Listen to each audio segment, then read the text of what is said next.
ഇന്ന് നമ്മൾ എന്നും മീൻ വാങ്ങിക്കുക, കറി വയ്ക്കുക, ഒന്നി കറി വയ്ക്കുക, ഒന്നി പൊരിക്കുക, ഇതല്ലേ നമ്മൾ ചെയ്തുകൊണ്ടിരിക്കുന്നത്. അതുകൊണ്ട് ഇന്ന് ഞാൻ എന്ത് ചെയ്തെന്ന് വെച്ചാൽ ഒരു മീൻ ഫ്രൈ ഉണ്ടാക്കിയാൽ എന്താ, നമ്മൾ ചിക്കൻ ഫ്രൈ ഉണ്ടാക്കുന്നു, ബീഫ് ഫ്രൈ ഉണ്ടാക്കും. അപ്പോൾ അതുപോലെ ഇന്ന് ഞാനൊരു മീൻ ഫ്രൈ ഉണ്ടാക്കി. മീൻ ഫ്രൈ ഉണ്ടാക്കിയെന്ന് വെച്ചാൽ അതിൽ ചേർക്കേണ്ടത് സവാള, വെളുത്തുള്ളി, ഇഞ്ചി, തക്കാളി, കരിവേപ്പില, മല്ലിയില.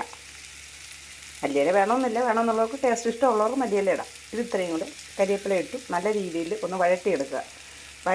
എന്ന് വെച്ചാൽ സവാള നല്ല രീതിയിൽ ഒരുപാട് വഴലാൻ പാടില്ല. നമ്മളിങ്ങനെ വെള്ളി കടിക്കത്ത രീതിയിൽ സവാള വഴറ്റിയെടുക്കുക. ഇതെല്ലാം കൂടെ ഇട്ട് വഴറ്റിയെടുക്കുക. എന്നിട്ട് അതിലേക്ക് 2 ടീസ്പൂൺ കാശ്മീർ മുളക് പൊടി ഇടുക, ലേശം മഞ്ഞൾപ്പൊടി ഇടുക, അത് കഴിഞ്ഞ് ലേശം ഉലുവപ്പൊടി ഇടുക. ഇത്രയും ഇട്ട് നല്ല രീതിയിൽ വഴറ്റിയെടുക്കുക. ഒരുപാട് വഴണ്ട് പോകരുത്.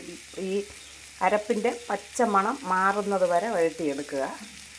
എന്നിട്ട് മീൻ, കുരുമുളക്, ഉപ്പ്, മുളക് പൊടി, മഞ്ഞൾപ്പൊടി, നാരങ്ങ നീര് ഇത്രയും ചേർത്ത് നമ്മൾ മീൻ ആദ്യം പുരട്ടി വെച്ച് വറുക്കണം.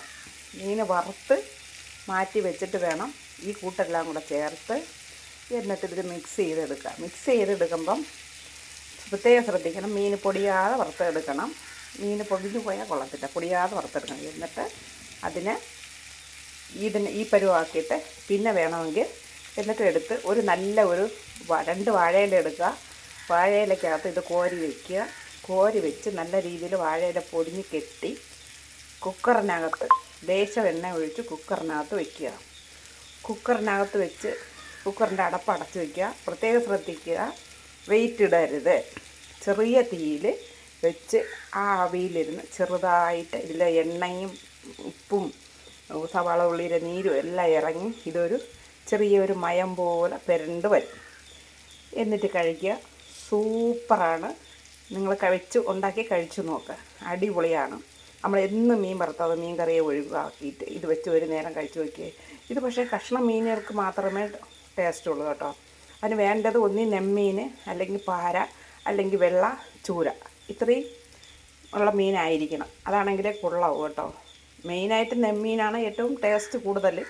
പക്ഷേ നെമ്മീൻ കിട്ടാത്ത സ്ഥിതിക്ക് ഇപ്പോൾ നെമ്മീനൊന്നും വാങ്ങിക്കാൻ വലിയവർക്കൊന്നും അതൊന്നും വല്ല പാവങ്ങൾക്ക് പറ്റില്ലല്ലോ. അപ്പോൾ ഒരുമാതിരിപ്പെട്ടവർക്ക് പറ്റുന്നത് മീനാണ് ഏറ്റവും നല്ലത്. പക്ഷേ എങ്കിലും ഞാൻ പറയുക, വെള്ള ചൂര കൊള്ളാം, പാരമീനും കൊള്ളാം.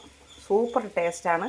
നിങ്ങൾ വെച്ച് കഴിച്ചു നോക്ക്. നല്ല അടിപൊളി ഒരു പുളിശ്ശേരിയും കൂടെ വേണം ഇതിൻ്റെ കൂടെ. ഒരു പുളിശ്ശേരിയും ഒരു ചമ്മന്തിയും കൂടെ ഉണ്ടെങ്കിൽ സൂപ്പറാണ് മച്ചാ. നിങ്ങളൊന്ന് വെച്ച് നോക്ക്.